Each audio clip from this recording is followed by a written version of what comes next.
Halo semua, hari ini kami dari kelompok 3 akan mempresentasikan hasil kerja kelompok kami di dalam ruang lingkup morfologi. 3 topik ini akan dijelaskan oleh saya sendiri, Riki Chandra, Devi Fiona Effendi, dan Messi Wijaya. Saya akan memulai dari topik diselablik jenis Chuan Yung Che. Next.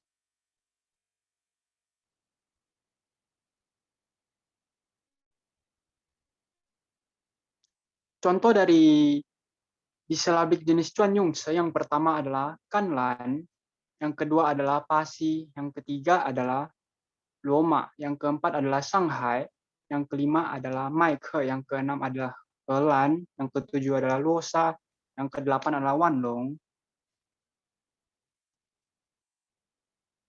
yang kesembilan adalah Seoul, yang kesepuluh adalah Yachiata, yang kesebelas adalah Tiannao, komputer, yang ke-12 adalah Yumi, yang ke-13 adalah Luoqi, yang ke-14 adalah Chunqing, yang ke-15 adalah Chuanchu, yang ke-16 adalah Yachou. Topik selanjutnya adalah polisilabik. Contoh dari polisilabik adalah yang pertama, Polo Futhu, yaitu Borobudur. Yang kedua adalah Tai Chiling, Taj Mahal. Yang ketiga adalah Fulan Panan, Prabanan.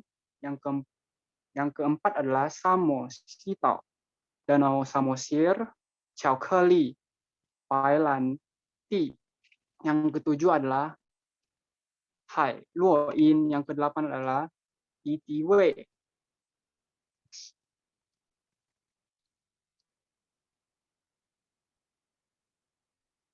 Berikut adalah jenis-jenis contoh dari polisilabik. Yang ke-9 adalah Ati Tashi, yang ke-10 adalah Tuo Teshi, yang ke-11 adalah Tuweni, yang ke-12 adalah Ma Ting Po Shi, yang ke-13 adalah Pa Lewu, yang ke-14 adalah Qu Rola, yang ke-15 adalah Ti Funi, yang ke-16 adalah Papi Polang. Sekian dari topik saya. Topik selanjutnya akan dijelaskan oleh teman saya, Devi Fiona Effendi. Dipersilakan, Devi. Reduplikasi dan Borowik. Reduplikasi atau proses pengulangan kata dasar atau hasil pengulangan kata atau unsur kata baik keseluruhan maupun sebagian. Reduplikasi dapat dibagi menjadi reduplikasi fonologis, reduplikasi gramatikal, reduplikasi idiomatik, morfologis pengulangan morfem, dan sintaksis pengulangan morfem karena tuntutan kaidah sintaksis. Reduplikasi fonologis, pengulangan yang bersifat fonologis, bukan pengulangan leksem, sehingga tidak sampai menimbulkan perubahan makna.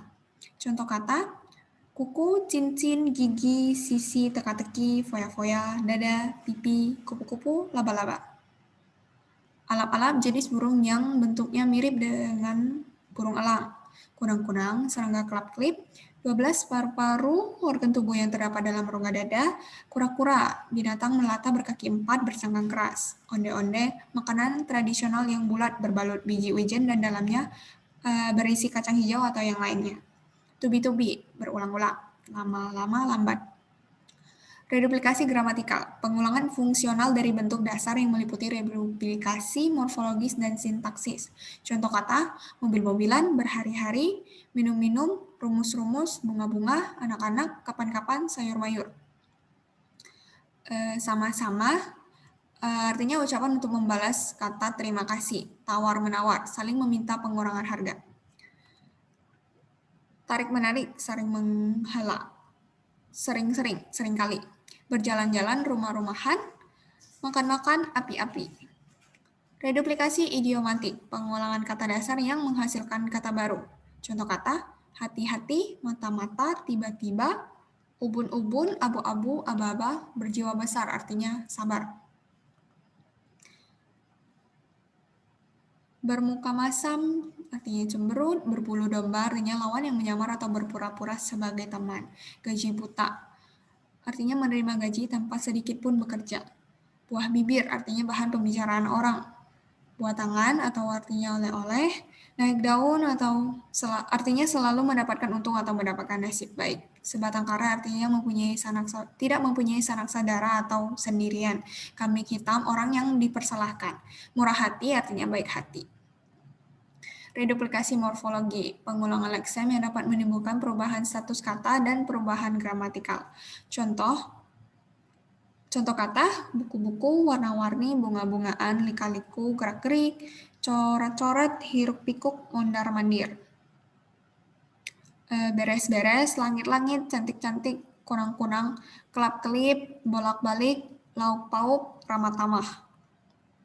Reduplikasi sintaksis, proses pengulangan terhadap sebuah dasar yang biasanya berupa akar, tetapi menghasilkan satuan bahasa yang statusnya lebih tinggi daripada sebuah kata. Contoh kata, malam-malam, dingin-dingin, dekat-dekat, mobil-mobilan, rumus-rumus, siswa-siswa, gerak-gerik, rasa-rasa. Jangan-jangan, kapan-kapan, benar-benar, sungguh-sungguh, jauh-jauh sekali negeri yang akan kita datangi. Panas-panas memang rasanya hatiku. Besok-besok kamu boleh datang ke sini. Hari-hari menjelang pilkada, beliau tampak sibuk. Borrowing, pembentukan kata dengan cara meminjam istilah atau kosakata bahasa asing. Contoh kata, bank dari bahasa Italia yaitu bank atau banca yang berarti bangku atau tempat penukaran uang. Artis dari kata artis yang diambil dari kata bahasa Inggris dari arts yang berarti kesenian. Sebenarnya arts yang bermakna seniman atau seorang seniman papan atas. Jumat dari bahasa Arab. Jumat artinya hari ke-6 dalam satu pekan. Jumu'ah juga berarti beramai-ramai diambil dari tata cara ibadah kaum muslim yang dilakukan pada hari ini. Efektif dari bahasa Inggris yaitu effective. Bakwan dari bahasa Cina, ginseng, cawan juga dari bahasa Cina, dansa dari bahasa Portugis, villa dari kata villa dalam bahasa Inggris, bong juga dari bahasa Inggris, bos juga dari bahasa Inggris, kampus juga dari bahasa Inggris. Kamera juga dari bahasa Inggris, kamera.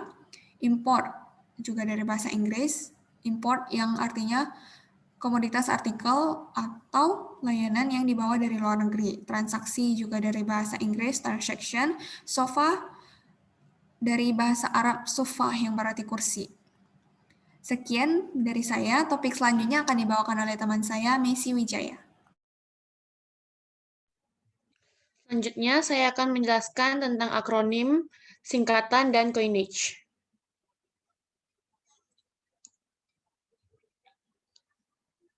Yang pertama, akronim dan singkatan. Seperti yang kita ketahui, akronim dan singkatan itu dia sama-sama merupakan gabungan kata atau kependekan kata, tapi dia ada perbedaan, yaitu kalau akronim itu dia merupakan gabungan kata yang dapat dilafalkan huruf per huruf. Sedangkan, terbalik. Kalau akronim itu, kita melafalkannya menjadi sebuah suku kata, sedangkan singkatan, kita melafalkannya huruf per huruf. Next. Nah, di sini ada contoh dari akronim. Seperti yang bisa kita lihat, sosial media disingkat menjadi sosmed. Jadi dia menjadi terdengar seperti sebuah suku kata yang baru. Terus selanjutnya ada sinetron, sinema elektronik, pelita, pembangunan 5 tahun, OSIS, organisasi siswa internasional, siswa intrasekolah, PAM merupakan perusahaan air minum, ASI merupakan air susu ibu, toga tanaman obat keluarga, lab laboratorium. Selanjutnya ada informasi, negosiasi, Kemdikbud Kementerian Pendidikan dan Kebudayaan, pemilu merupakan pemilihan umum, rudal merupakan peluru kendali, KOANI merupakan Kongres Wanita Indonesia, IPTEK merupakan ilmu pengetahuan dan teknologi, Puskesmas merupakan pusat kesehatan masyarakat.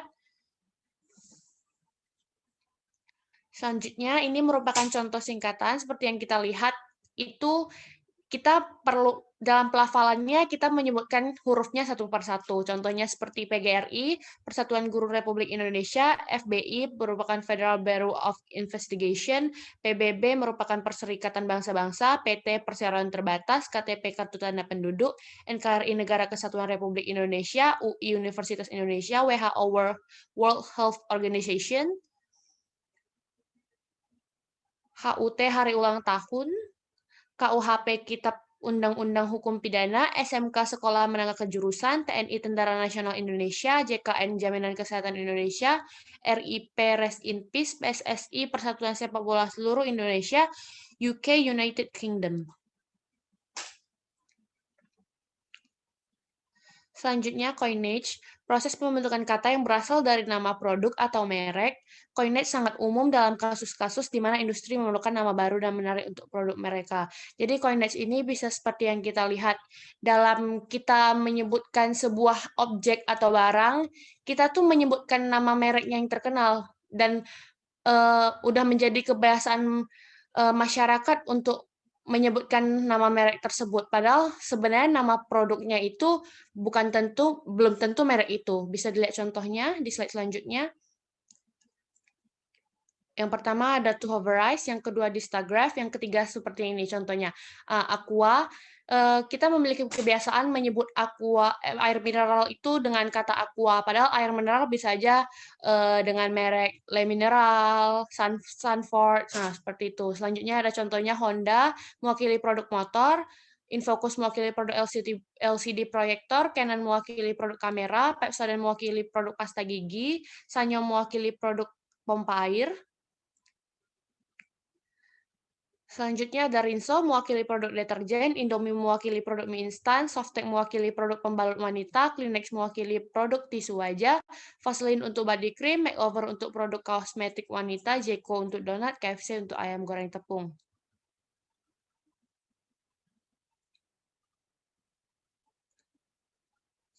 Sekian dari kelompok kami, kelompok 3. Jika ada kesalahan kata, kami mohon maaf.